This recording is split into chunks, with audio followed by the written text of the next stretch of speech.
Welcome to Tim and Julie Harris Superstar Interviews. We're joined today by Lani Rosales, the COO of American Genius and Realuoso and the co-founder of thebash.com. Lani has been repeatedly named as one of the Inman 100 most influential real estate leaders, and she joins us today to discuss real estate, publishing, and what being an entrepreneur is all about. Now to your host, Tim Harris. So today I'd like to, again, welcome back Julie Harris, my co-host. Thank you so much. It's great to be here. And, of course, Lani Rosales, and she's going to be our co-host today as well, and we're going to be doing a little interview of her. And a lot of you guys know her from AG Beat. It's one of the few blogs that I actually read every day. I love it because of the fact that it's so entrepreneurial, and she's always bringing a lot of different things from really different. I have to say, of all the things I read Inman every day, I read Bloomberg every day, and I read her blog every day. And it's a really great. I think it's a great entrepreneurial thing that gets your brain juices really working and seeing the opportunities that are really emerging as part of this real estate recovery, but it's also as our economy continues to recover, she is speaking to an audience of, I think, entrepreneurs outside the industry and in addition to that, folks in the industry. So it really is a great website you guys should be checking out, agbeat.com. Julie, you've got a little bio for her to read? I do. Just to do a formal introduction, our guest today is Lani Rosales. Again, she is the COO of agbeat.com, which is not about agriculture, but is AmericanGeniusBeat.com, agbeat.com, and sister site Realuoso.com, co-founder of thebash.com, and has been repeatedly named as one of the Inman 100 most influential real estate leaders. She's a seasoned business and tech writer who has published one business book and has two more in the works. As a digital native, Lani is immersed not only in advanced technologies and new media, but also is a stats nerd, often buried in piles of reports, which makes everything that she does that much more interesting. So without further ado, I'm formally introducing Lani Rosales. Thank you guys so much for having me. I appreciate it. Sure. So, Lani, one of the reasons that I really had our producer seek you out for an interview is because I really do like the content you have on your website. Let the listeners know, didn't AG Beat start out as Agent Beat and then you evolved it to American Genius? Am I remembering correctly? You do remember that correctly. In fact, if you go back a little bit further, it began as RealtorGenius.com. But, of course, we got the old cease and desist from NAR, so we had to say AgentGenius.com, which was originally focused on the real estate industry. And what we realized as industry insiders is that realtors and real estate agents are the quintessential entrepreneurs. And because we were writing so much content that was being used outside of the industry, we pivoted to include entrepreneurs of all types so that we weren't excluding anybody, because what we found was people were reading and saying, hey, I know I'm not a realtor, but should I try this in my business? And our answer was universally, yes, give it a shot. And whether it was a marketing tactic or a different technology tool, realtors are able to vet things much faster than the average industry. So we expanded to include all sorts of entrepreneurs. And so we have a strong hold in the tech industry and marketing, and we cover economics and all sorts of interesting stuff. But, yeah, we did start off in real estate, and we've since launched Realuoso.com, which is a sister site that is specifically kind of an inside look of more of the politics of the moving pieces in real estate. So you said something that I really attached to, because we say this as well, and I 100% agree with you. And I also notice our industry doesn't really say this that often, real estate industry, that, real estate agents are entrepreneurs.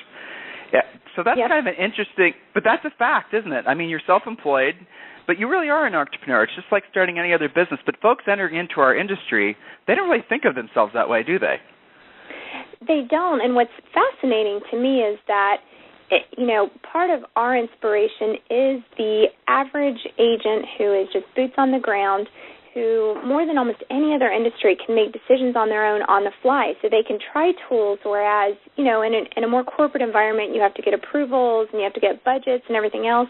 An individual agent on the street can try something, and, in fact, they can know much faster whether something works or not, because agents, more than anybody else, are looking at their ROI on a daily basis, whereas some industries can take months to figure out whether something even works. So agents are a fascinating case study for entrepreneurialism, for sure. And you know what's also cool is about Austin. I mean, we've not lived here as long as you have. Are you from Austin? You are, aren't you? I sure am. I'm one of the 12 natives. But exactly. So, you know, what's interesting about Austin is even though this is the headquarters of one of the largest real estate brands in the world, Keller Williams, it's also one of the few cities where the real estate market is dominated by small boutique brokerages. And I actually love that aspect of the Austin area real estate scene because there's so many people that are true entrepreneurs and they embrace that. Is Austin leading the edge? Do you think there's going to be a trend back to small boutique style brokerages, or do you have an opinion on that? I have a very biased opinion on that because I come from the boutique brokerage world. But what we're actually seeing on a national level is that independent brokerages are blossoming simply because individual agents and realtors have the opportunity to try it their way, quote unquote. And so, you know, whether that's opening a different type of team, which I see as almost an independent brokerage within a large brokerage, or whether it's opening their own brand altogether, I think that people are willing to try new things. And consumers, I believe, are willing to try new brands. They're not just stuck on the name brands. Now, there are consumers who are always going to trust the larger brands or the brands that they're familiar with. But because consumers seem to be more open-minded to the idea of independent brokerages, I think that now is a really good time for people to, you know, go out and try it on their own as thousands upon thousands have. Well, so Lani, Joel? whether you're a boutique agent or whether you're with one of the brand names, you know, from, as you said, I like what you said, the boots on the ground agent, from their perspective, you know, they get emails constantly. They have seminars and webinars and speakers in their office. How do you see agents making good decisions? What should they be doing in terms of core online marketing activities? Because, you know, you could spend hours studying all the different things that they get bombarded with. And I often, as a coach, get a question, you know, how do I decide what to do, what not to do, what's good, what's not good, what's absolutely necessary, and what doesn't make a hill of beans difference to my business? How do you sort all that out if you're the boots-on-the-ground agent? That is a really good question and one that we're completely devoted to and trying to vet different products and services and tactics and methods. And it's really a kind of convoluted answer, but let me just say the shortcut is to look at some of the companies that are in markets similar to yours that are succeeding. So what I mean by that is, let's say you're in Dallas and you're looking to figure out, okay, do I do X, Y, or Z with my website? How do I launch, you know, an independent brand, or how do I make my, corporate affiliations work better? How do I market best? What a lot of people make the mistake of doing is looking at their direct competitor in their market and saying, you know what, they've already got the roadmap, I'm just going to do what they do. And there's a lot of truth to that, so that's one shortcut. But we've found that agents that seem to be succeeding, particularly with marketing, both digital and traditional, are doing a great job of looking at other markets that are comparable. So, for example, Dallas and Houston are similar types of markets. Austin is not a market similar to those. So someone in Dallas looking at some of the most successful agents in Houston and even picking their brain because they're not competitive can be a great way to go through some shortcuts that you otherwise would have to devote a lot of resources to. So that's one roadmap, obviously studying and staying up on trends. But I think the most important way is just to try different things that are low cost to see what works and what doesn't. And by what works, I think the definition is whether it converts or not, because any sort of particularly online traffic tool, anything like that, can create leads, but do they actually generate into conversions? So that's a long, convoluted answer. Well, so you're very, obviously very wired into technology, in emerging technology specifically. I know, you go to the Inman conferences, you're communicating directly with all of these guys that are, wearing their hoodies in their basements that, are starting to, what do you see on the horizon that excites you that's going to be something in the real estate industry that all of us are going to be talking about a year from now? That's a really good question. I think there are a couple of different. One is wearable technology and kind of where the actual physical technologies are going. Some of the tools that I think are neat are Android Wear, which is, your watch that talks to your Google account and it gives you reminders, and then you can send your emails and you can, verbally do everything with your watch so that you're kind of hands-free. NAVD, N-A-V-D-Y, is a new projection tool for cars that put your text messages, your emails, everything else up on your screen, and it's hands-free so that you can do everything by voice and hand gestures. So I think that the physical technology is finally catching up to where you don't have to do 800 clicks to do something very simple. It can just be done with your voice. So I think that's really, the nerd inside of me is really excited about that. The even nerdier side of me is very excited that finally a lot of these digital technologies online, particularly social media and marketing, are finally coming out with ways to play well with each other. Now, they're not doing it natively, but there are a lot of startups, for example, ifthisthenthat.com, which make these different tools play well together. So, for example, if this then that takes, you can tell it, hey, anytime I update my Facebook profile picture, I want you to automatically update my Twitter profile picture, my Google Plus, my Clout, all of my different profiles without me having to do anything. So what technology digitally is finally doing through third-party apps, fortunately and unfortunately, is they're making all of these different tools work together, so it's a lot more automation, which can save everybody tons and tons of time, because truth is we all have to be in a million different places online, and it's pretty obnoxious. So anything that I can find that cuts down on my time or my company's time is a huge win, and I think agents in particular that are willing to experiment with that are going to be really well off with automation. See, guys, the reason I read her blog, agbeat.com. Make sure you check it out. So, Julie, you had a question? Yeah, so Lani, speaking of all these different things that they have to do, is there a technology that you will see, that you can foresee being passé a year from now, maybe something agents are doing now that they won't be doing in a year? That's a really good question. Let me give you a non-answer. How about that?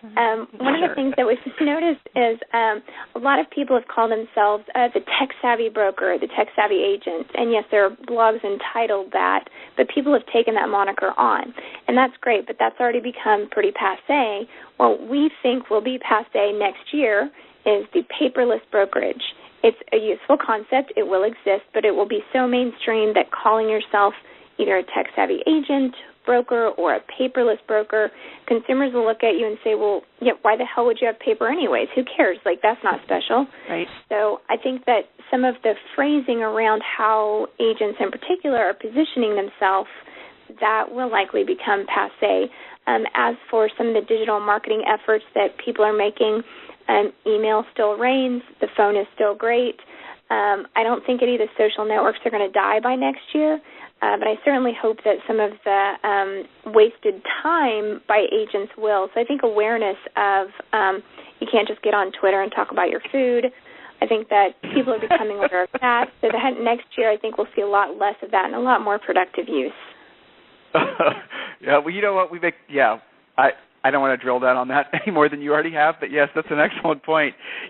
Julie and I are driving downtown Austin. This was probably about a month ago, and it's on a Saturday, and there's this big car show going on. Julie, what street was that on? Was it Lamar or one of those downtown streets? Well, so here's what I see. So I'm in my early 40s, as is Julie, and we're driving around, and I'm seeing these guys. They're in their 20s and 30s that are driving these cars that are 30 and 40 years older than them, and I stopped to think why. And I hadn't seen this any other place. Normally, when you see old cars, you see guys in their 50s and 60s. But in Austin, there's old cars, old guys. Right. I'm getting to something here, listeners. So don't lose interest here. So I thought to myself, that's interesting. So these guys are probably mostly sitting behind computers all day long, doing everything with their minds, their fingers, and doing everything online. And here it is on their off time, they're sort of rejecting the digital. And this is, I hadn't had this thought until I actually saw this because I hadn't seen this in any other place. They're rejecting almost the digital, and they're trying to get back to something that's more analog in nature. Do you think it's possible that as the paperless broker, online social networking, here's a picture of the pizza I'm having for lunch, as that becomes so ubiquitous, do you think it's possible that the trend actually could be refocusing on that direct personal contact and maybe a yet to be undefined way? Absolutely, and it's something that I've been editorializing for a while, that we're coming full circle. And what I mean by that is it's not, I don't see it as a rejection. What I see it as is kind of a cycle. So you get online, you're very excited to be online, you discover all these new things, you go try these new restaurants and networking events and all these different things that you discovered online, and then you realize, okay, well, I don't need to do all my networking and food discovery online. I now have a more healthy offline life, which, especially in Austin, is important, but in any city, what the Internet has done is expanded people's awareness and gotten them to try new things. So now they're more willing, I believe, to do them, as opposed to what would we have done 20 years ago? We would have, called a friend and said, hey, what do you want to do this weekend? What's going on? And relied on whatever they said instead of having endless opportunities online to find those things. So the way I kind of think of it with, agent life is, once upon a time you only called your mom and said, hey, Mom, who is that dude that sold your house? I guess I'll call that guy. And now you go on Facebook or whatever your choice is, and as a consumer you say, hey, who sold their house recently, or who's your favorite agent, or what do you think? And that's the word of mouth that people are relying on now. But that word of mouth is 10 different agents are tagged in that particular status update instead of just one person who randomly sold your mom's house 20 years ago. So I think that we've kind of come full circle and not necessarily rejected, the digital life, but used it to enhance our offline life. And I think agents are in a particularly good position to benefit from that, especially if they have at least a minimal presence on at least Facebook so that they're there when somebody asks these types of questions. Well, so you have, I was doing some research yesterday in preparation for our interview, and you have this other website called The Bash, and you guys had an offline, person-to-person, I don't know what you want to call it. It wasn't really a meeting. It was more of a mixer of sorts. So you're essentially seeing that, and that, people spend all their times online, and yet people are wanting to get together. They're thirsting for that direct human contact. So yes. Share with the listeners what thebash.com is. So the Bash is short for Big Ass Social Happy Hour, and that was the brainchild, actually, of my husband, who is the founder of AGBeat and Realuoso.com as well. So we had this little barbecue mixer, and everybody came to it. There were maybe 6 of us in Austin on Twitter at the time, and it was brand new. It had just launched, and we all felt kind of internet chatty and kind of psycho stalker, that we all knew each other, and we felt so connected. We were really close, but we'd never met in person. And it was back in 2007. There's a different context to it. It wasn't normal to necessarily still meet everybody online. It still felt like the 90s, where you weren't supposed to meet anybody on the internet, right? It wasn't safe. So we had this little barbecue, and the next month everybody said, hey, Lani, where are we meeting this month? I was like, I don't freaking know.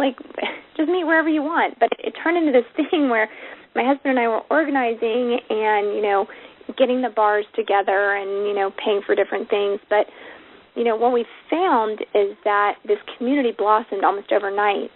And now, there are 6,000 subscribers to the email newsletter just to know when the next one is. And so people have definitely decided, hey, look, I'm going to use the internet. I'm going to find what interests me, which they've all now learned how to filter what does and doesn't interest them. And I'm now going to use this to get offline. So for us, that's a great benefit because we run this big-ass social happy hour and we want people to mingle and connect. And, to us, it's kind of our kumbaya, let's give back to Austin thing. We organize this mixer for everybody. But, that's 500 people in a room that otherwise wouldn't really have a reason to connect because the commonality that they have is the internet. What an amazing commonality to have. And what's great is that even though we have all these real estate routes, maybe 2 or 3 realtors show up. It's not necessarily a real estate event. So there are all these networking events like this in other cities that are great opportunities for agents to go into where they're not swamped with a bunch of other agents. Because what do we all do? We have a habit of sticking to the people we know and going to agent mixers, and then we miss out on the opportunity of all these people saying, oh, I guess I could list my house. I wasn't even thinking about it. You know what I mean? Yeah, totally. It's awesome. I love the name, too. Of course, I love anything with swear words in it. Julie, you had a question? Such a potty mouth. Yes. Well, with all this online activity, kind of a blast from the past type of a question. The word disintermediation. This has come and gone, many different years. Removing of the middleman, removing of the agent potentially. Do you think that there will ever be a time when the real estate agent will actually be removed entirely from the equation? Let me answer that with a swear word. Hell no. And the reason I say that is because it's already been tried for so long and by so many companies. And I think Redfin is a great example. They started off as such this idea was to kind of disintermediate, and this idea was to shake up the industry. But they're really, pretty much just a modern traditional brokerage, and they've reverted back. Even their wording has changed. So I think that it's been tried, and the idea that a human being is not going to want their hand to be held for the largest transaction of their entire life is ridiculous, because people think that consumers often mistake the value of an agent, as everybody listening already knows. Sometimes people think that the value is finding a house. Okay, give me a break. Agents, that's like 1% of an agent's job, right? The value proposition is negotiation and the ability to market properly, depending on whether you're a buyer or listing agent. And I know that listings is where it's at, but of course there are always buyer's agents out there. So I think that the idea that agents will ever be automated or, disintermediated in any way is kind of ridiculous, because travel agents were disintermediated because their core function truly was to get you, into a plane. And that's it, and that is something that can be automated. But buying a house has 8 billion different moving parts that can fall apart at any time, not just one. So if real estate was one moving piece, sure, agents could be disintermediated. But real estate is hundreds of moving pieces that one agent at any time has to be balancing against the agent on the other side of the transaction. So it's just too complex to be disintermediated, even if consumers don't understand why it can't be disintermediated, which is why you have these kids in the basement with their hoodie thinking, I'm going to change real estate. No, you're not. Make it better. You're not going to get rid of agents. It's just too complicated. It won't work. Do you think that agents should be worried about the Zillows and Trulias of the world and the reach that they're getting now? No, not at all. It's the amount of attention that is given to the real estate search platforms is ridiculous. It's just a marketing platform. It's like worrying about Yellow Pages back in the day. All the hype about this reminds me of when companies used to think, oh God, my company name better start with the letter A, or I'm not going to be the first one they're going to call. Who cares? It's just like one tiny little piece of your marketing, and if that's your sole worry, then you're worrying about the wrong thing. Well, so as an agent, since you said the word worry, what would you be worrying about? Or maybe worry is not the right word, but what would you be maybe focusing on that if you could wave a magic wand and get real estate agents to focus on one thing that everyone seems to be missing, what would that be? I think that more attention needs to be paid to two things. One, negotiation skills. And by negotiation, I don't just mean, going up against opposition.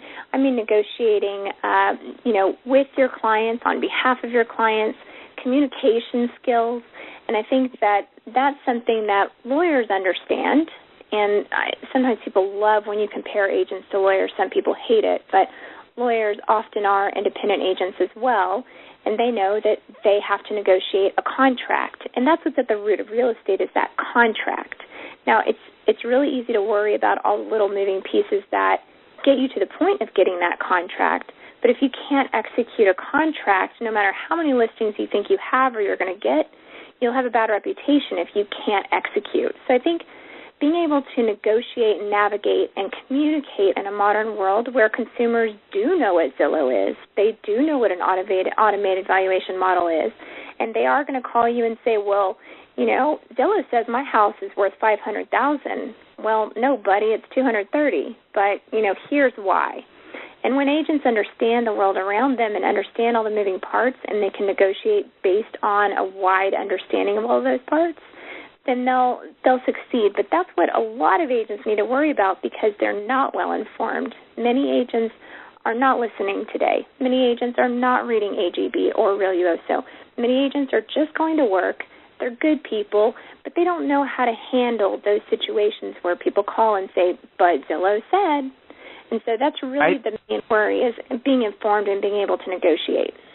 I think you're right. I mean, it really does come back down to education, because I don't, in the 20 years that Julie and I have been sort of in the real estate space, it's been a little bit longer than that now, but I have never seen a climate where there's been such a bifurcation of agents that are successful in making money and agents that aren't. And I mention this sometimes, and it kind of makes people mad, but it's true. That there's been lots of studies done on the the number of agents out there that are actually running viable businesses. So let's just look at the numbers. It's 1 million agents out there, and depending on what you read, there's between 150,000 and 200,000 agents that can afford to invest $300 in their business. That's it. And of course that 150 to 200,000, some of them can invest thousands. But for the bulk of the agents out there, you guys are talking about, it's barely 15% of all the agents that are out there are actually running what I think everyone would agree is a baseline viable business, where you can invest $300 to, buy something for your business. That's incredible, and it's never been like that before.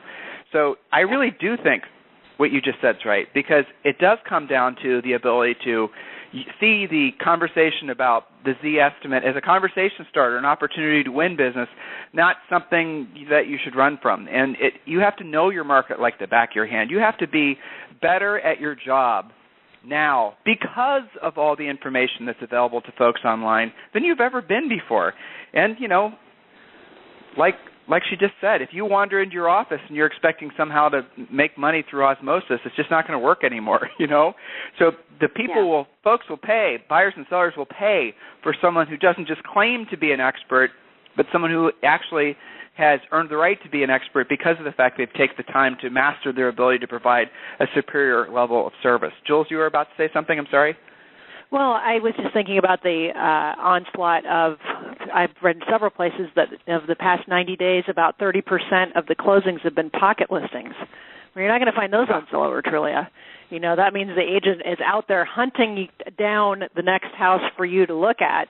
And, I think you're right, Lani. You might start online, but you're going to end up having that personal communication and that personal touch, and that's going to be real hard to replace, especially as we live through low inventory and all of those things. And, I think your point about negotiation is very valid as well. I'm hearing a lot of, agents losing deals over their appraisals being cut, or, going to the mat over some silly inspection thing. We got to have some real skill in this market, because you can go online and research pretty much anything.